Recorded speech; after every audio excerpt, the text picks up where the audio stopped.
I'm from Cleveland.com. I'm here with Big Heff, representative of Def Jam, VP of Nerve DJs, among other things. What's happening, man? Everything's good. I'm from Cleveland. That's first and foremost. What's popping?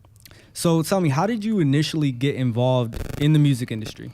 Man, just being excited about music and just wanted to, I didn't know how I was going to be a part of music. And initially, I started off doing promotions, and one of the guys from Land Speed Records contacted me, and I did some promotions for Land Speed Records, and that ended up having us put out like the first 50 Cent project. Mm-hmm. That did extremely well, and my thing went off. Yeah, I just pulled out. So we put out the first 50 Cent project. That did well. In the same time, I had started reaching out to DJs from New York, and one of the DJs that I really connected with was DJ Who Kid, who turned me on to 50 Cent as well. And I was doing underground hip-hop shows, and I would invite one of my best friends is from Detroit, end up having which became D12, come down to Cleveland and do some shows for me before they got signed. And next thing you know, M got signed, D12 is on Interscope, 50 Cent's on Shady Records, so it all became a family. Wow, so you came in at a time where there was like a major come up. It was definitely a good push. Great to be from the Midwest, and especially with one of the top selling artists of all time.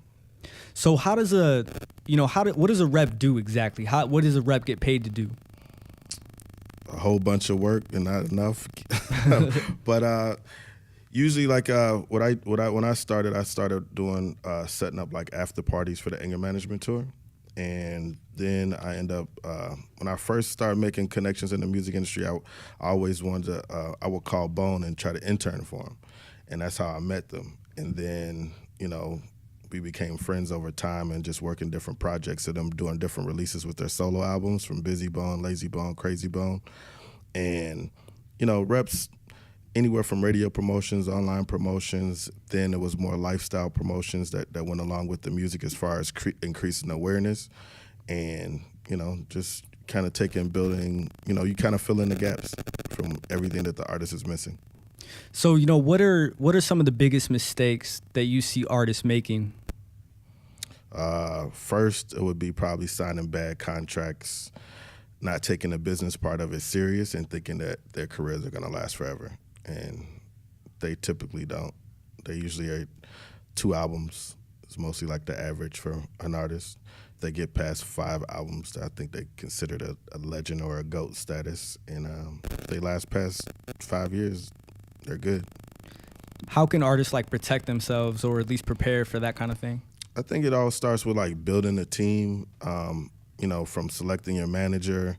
A lot of friends have friends manage their careers when they don't know anything about the music business. And it's a lot of details, a lot of language that's involved with doing these contracts and doing these deals, whether it be sponsorship deals, licensing deals, production deals, et cetera, that you can build your brand, and develop artists really well.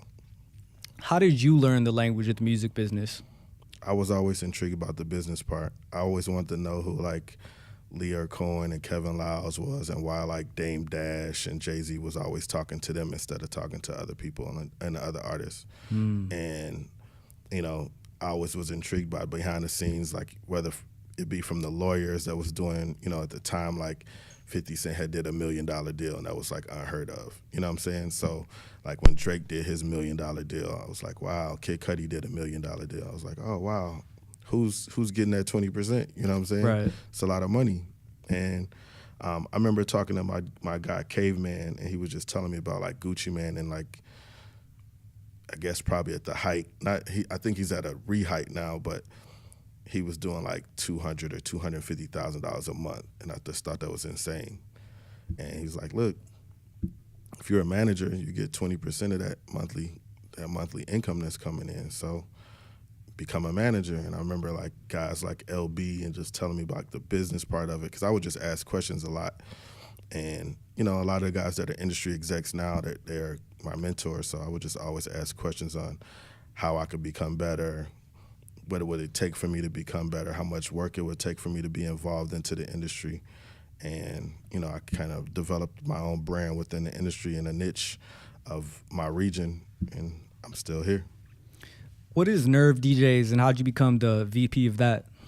Nerve DJs is a DJ coalition where, it's just a support system. What I wanted to do is develop a support system. So, like in Cleveland, we had like Bone, then we had Ray Cash, then we had Kid Cudi, then we had MGK. And I felt like a lot of times that the industry would take our artist on, and then it would pick and choose how long they wanted our artists to stay.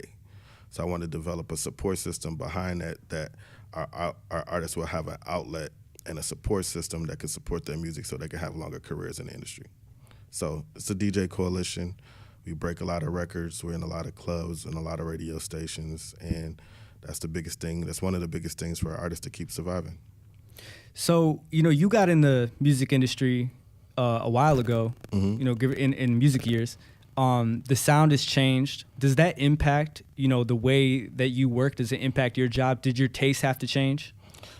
It definitely had to change, but, I listen to music all day long, and if it's good music, it's just good music. So I have no problem with finding new talent and then also developing new talent. And then I think, from a traditional sense, taking that format and then bringing it into what's happening right now as far as the streamings and all the other different platforms that we have, it kind of makes my job easier. And, but my ears, I think they're pretty dope. I got a couple platinum plaques, so, we're here.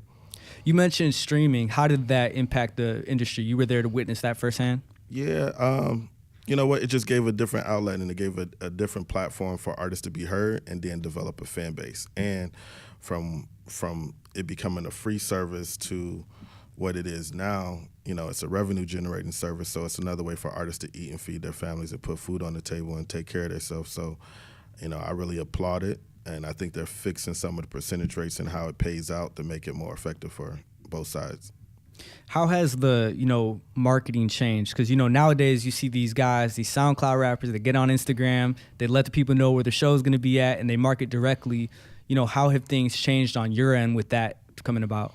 Not too much. At the end of the day, it's, there's a lot of emerging artists, and, for them to become superstars, I think, they need some of the bigger platforms and some of the bigger audiences to help them, go from a small venue artist to a stadium artist. Mm-hmm. And, so a lot of times some of the traditional platforms do help them, but, it hasn't changed that much, man. Like, it's really the same thing. Nothing's big. Nothing's really changed. Just streaming. And, I like the way that the new artists are able to monetize off of it as far as going from streaming and then developing their own tours.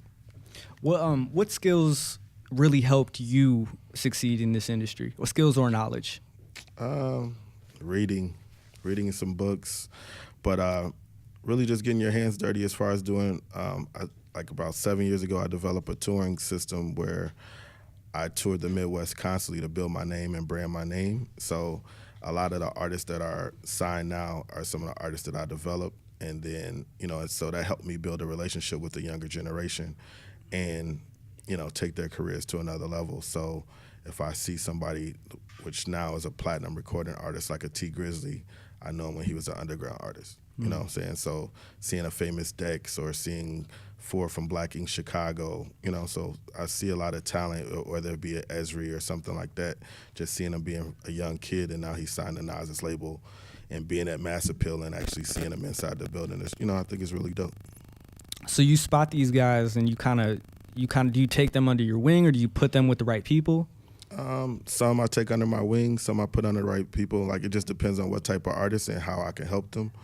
So it's, it's like a combination of both because I want to be a strength to them instead of a weakness. So it just depends on what they need at the time. So a lot of times, especially at the labels, they'll ask what are their social media numbers, what are their streaming numbers, and they might not be strong, but he might have a lot of talent. So try to put him with the right team and put him in the right system so that 6 months from now that it could be a different story when they sit down and have that meeting.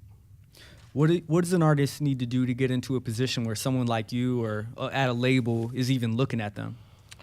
Just have a buzz, a hit record, I think one of the biggest success stories this year is like Mark Too Sharp and Rudabang, and Q Money, of course. Just a year ago, they were kind of unheard artists, and now they're, nationally recognized. Is there any trend that you notice among successful artists that kind of stands out and something that you encourage younger artists to take after? Having a good manager.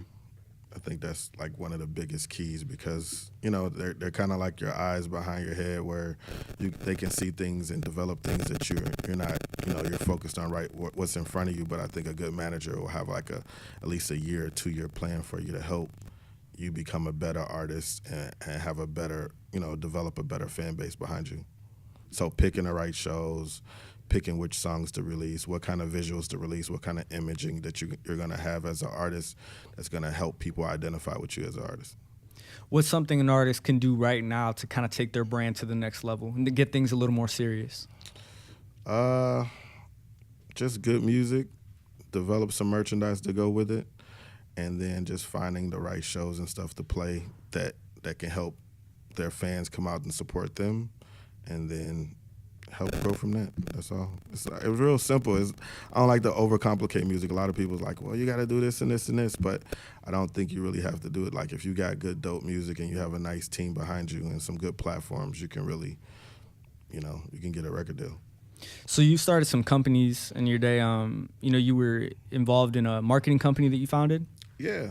Tell me a little bit about research, huh? I did. So tell me a little bit about the lessons that you learned working in marketing, doing promotion, and things like that, and how they've kind of carried over into music. It's just different ways that you can approach and develop brands for an artist, and then what kind of brand partnerships that you can have for the artist. So if it's an R&B artist, I'm not going to promote them the same way I do as a hip hop artist.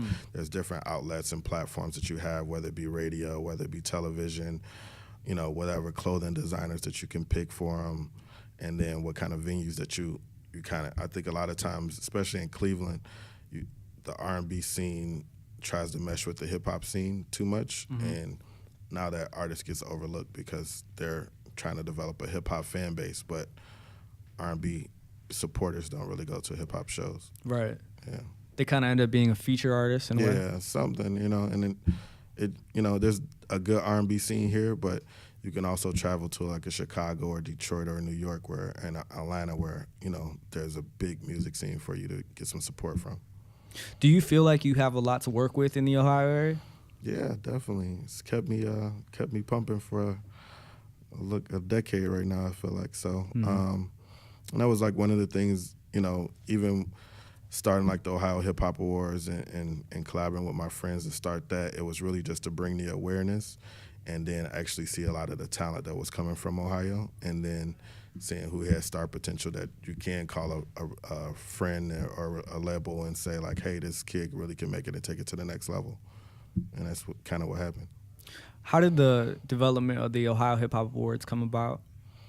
I don't know if I want to call it facts, but I was in Miami, and I was at the Last Sorts Awards, and I really there was a lot of Ohio people there, and I really wanted to bring something back home that represented our culture and became an outlet for our culture to the rest of the world. And, at the end of the day, like if you have an award or some kind of accomplishment behind your name, a New York or Atlanta or Miami would pay more attention to you. So when it came to developing something like that, like every year we would bring in the top heavy hitters of the industry into Ohio and let them see what talent we had to offer. And, there was a Machine Gun Kelly that came from it, a Kid Cudi that came from it. So it's good. Who are your mentors? And why are they your mentors? Why? I got one of my first mentors was a guy named D Train, who used to work at Interscope Records. D Sonoram, who is one of the head people of 300. Jay Andino, who's the new vice VP of Sony Orchard. And I got Shadow and Mike Monestein. And all of them are mentors for different reasons, but they all helped me expand myself and become a better rep, a better record person, just choosing the right records and better at developing artists. So, and then my guy, Eric Parler from Def Jam. I think it's important to note for younger artists, especially, or younger people, especially, like how do you even come into a position where someone is willing to give you, mentorship? I just talk to like a lot of I got a younger team that's always around me, and it's just really they just ask for help. You know what I'm saying? And I think you got to be a strong enough person to see a strength in somebody else. You know what I'm saying? To help them go to the next level of their career or whatever kind of vision that they might have. So one of the things I always ask them is like, what do you want to do, and what are you happiest doing? Because at the end of the day, if you're spending 60 or 70 or 80 hours a week doing something, you got to be happy doing it. And at the end of the day, if you're happy doing something, you can monetize off of it. Has there ever been a point in your career where you were under, an immense amount of pressure, and maybe you felt like you were in over your head?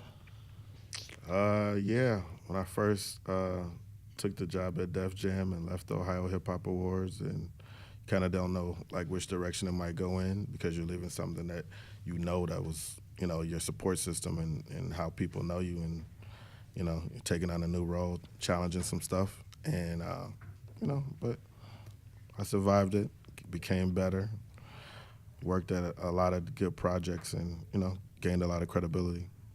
As you take on more and more responsibility, though, what is it that kind of what change has to happen inside you to kind of deal with all those things that you're in charge of now? For me, really right now, it's just time management. So, there's personal goals that I have, and then there's career goals that I have. So just allow myself personal time, and then allow myself enough stuff to do to make my career a success. So I would say every year I challenge myself to be better. So, industry's getting younger, I'm getting older. I just want to be more effective, and then I have a crazy work ethic, so I just don't believe anybody's gonna outrun me. So that's it, really. So as you become more effective, you're dealing with these younger artists who maybe aren't as organized, these younger people that are managing events that maybe aren't as organized or as experienced. What's that like? What's it take to throw a good event, and what do you have to make sure is in place when you're planning these tours? Making sure that the artists get home safe. Biggest thing. So nobody wants their responsibility, but I try to make sure that the artists get home safe, and that we can go out on another tour and do good business, and they can develop their brands a lot more, increase their fan base. So at the end of the day, for the tours, it's for them to get to the next platform and the next phase, especially when you're dealing with a lot of record labels. They just want results. The artists want results, and it's really just trying to be in between that wave to help and develop it.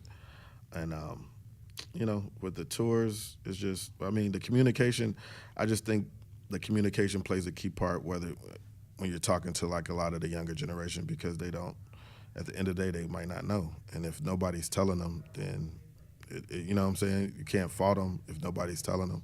But, like the same way somebody came to me and said like, yo, let me make you better, or let me help you become better. And, at the end of the day, everybody likes making money, and like, if they become better, then you just, you kind of passing the torch. So is there someone like a rep or someone at Def Jam that kind of comes to you and says, hey, we want to see like these numbers, these results constantly? Yeah, definitely. Every week between, Def Jam and a couple other independent projects, they just want to see results at the end of the day. And I understand it, because I'm a really results driven person myself. So like with my team, I tell them like, hey, I need to, whether it be if it's public relations or if it's booking or whatever, we need to get the results done, because nobody likes excuses. I don't like excuses, so nobody else should. What do you spend the most time focused on these days? Radio promotions and touring. And so when you're working on these things, where do you try to keep your head at? Be effective, establish great relationships, and then, be human at the end of the day. Like,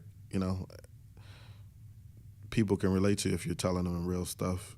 And, it's nothing crazy, but like people just like real talk, like real information. So if I'm talking about a T Grizzly record, I'm telling them how much, like it's on Rap Caviar, it's on some of the top premium streaming sites. I'm telling them it's doing 715,000 streams a day or a week. And at the end of the day, if Hip Hop Nation or Sirius or Hot 97 is, playing it, or if it's the number one record in Atlanta, I think that, there's curator factors, so we just want to make sure that we're telling the story about the music, we're painting good pictures of the artists, and their careers go from there. You mentioned building relationships. It seems like that's a big part of what you're involved in. What does it take to make sustainable relationships in the industry? Just being able to deliver.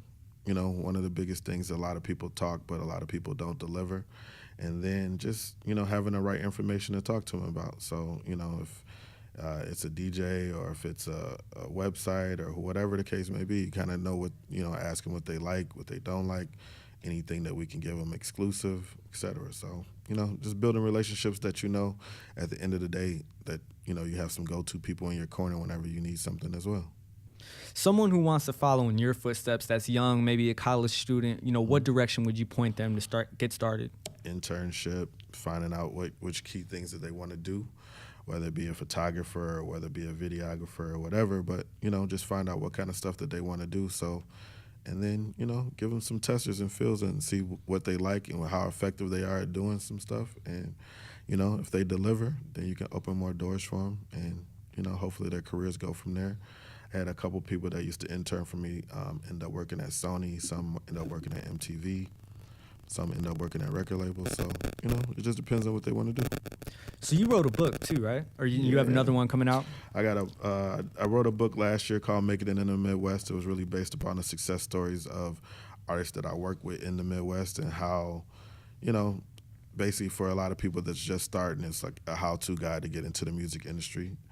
And then I got another one, like a guide, like a booklet, you know, that I think is kind of like a checklist of them starting like their own record labels, you know, and I think that that's very important because a lot of people start record labels but don't know how to run record label. And one of the biggest things is just learning how to monetize off a record label, you know, so and offer your music. So I think that that's really important for not only people that's out now, but the next generation to know how to effectively run a record label. And just being inside the building for the last couple of years and being around the industry for the last decade, you know, some good information, drop some jewels, and, you know, good guidelines. There's a lot of talk right now, you know, a lot of hype around, you know, at least locally, the Ohio hip-hop scene and some of the artists that are coming out. Yeah. You know, what does it need? What does the infrastructure need? You know, is there room to turn this into something that makes it a center for hip hop culture? Just I think the money and the opportunity. I love the new films that's coming to Cleveland to get shot. Now we're trying to include some of the music into some of the movie soundtracks that, you know, that'll offer a lot of opportunity to them. Gaming wise, there's a lot of tech companies that's coming to Cleveland. So getting some of the music developed through that outlet as well. And then, you know, I think everybody's starting to enjoy a heavy dose of touring, you know, and I think it started off with like Machine Gun Kelly taking some of our artists out on the road and letting them see the world. So now you have like a Q Money and you have, you know, like a Malk Up Next with Big Boy, you know, so a lot of people are getting a chance to see the world, Chapo, and, you know, some of the other artists like a Trippie Redd, et cetera. But just money and opportunity, and I think that, you know, long as we get a structure on, like I said, how to run a record label and how to monetize off our own merchandising and stuff, that way our community can spend money with our community, whether it's graphics, videos, et cetera, then we'll have a healthy industry. So, you know, we recently interviewed Crazy Bone, and, you know, he mentioned... I heard that. He mentioned starting a label, and, you know, something that him and some other members of Bone were, you know, interested in. You know, what are your thoughts on that? And also, what's this that you have a project, you know, with Crazy Bone planned? One, I think is great. I know that me and some of the guys from Bone have definitely been talking about it. They've been seeing a lot of the new artists from Cleveland, you know, rising up, and they want to definitely be a part of helping, I guess, nurture that. And then also, you know, Bone has a really great fan base of probably like 3 different generations of fans. And just exposing that to some of the Cleveland artists that they can go out on the road and kind of develop the same fans, I think is a good thing. And I think it's great. And then the project that me and Crazy Bone is called Cleveland is a City, and it's really just a hybrid project that I want to mix, like, you know, their generation of the music with a lot of the newer artists that's coming from Cleveland. and you know, a lot of the newer artists they never met Bone before. It's kind of like some mythical legends that came from Cleveland, went off, and you know, they kind of tell a story, and I just want to introduce, like, kind of bridge that gap between both of the. Like, I talk to a lot of the newer artists, I help a lot of the newer artists, and I know Bone, so I just want to kind of bridge that gap between them and like a 55 Bags or a Doughboy, or you know, even Ray Jr. You know, so they can actually get a chance to hear some of these stories, learn some of these lessons about, you know, whether it be contracts or running a record label, or you know, even mistakes a lot of people make, you know, picking wrong beefs and all that good stuff. I'm excited for that. That sounds dope. Yeah. So you have tours coming up too as well, right? Tours, yep. I got a tour with one of our Def Jam artists, Trap Beckham. There's a football player that I work with, Tamba Ali. He's about to release an EP on the independent side. I got a lot of tours. I probably won't stop. Yeah. Big Heff works. Yeah. I'm trying to be like I'm from Cleveland. Where's John at? John missed it. I see them at every show. I see them at every show now. Well, dope, man. Like the TMZ of hip hop, Cleveland hip hop right now. Where can people find you at if they want to get in touch with you or reach out? Well, I don't know about getting in touch with you. It might be. I'm always accessible. On Twitter is BIGHEFF. On Instagram is Big Heff Midwest Fresh. You just hit me up, man. I'm always around. If not, hit I'm from Cleveland and the cosign 216. Boom. I'm from Cleveland.com. Thanks for coming out, man. Appreciate it. Did we win?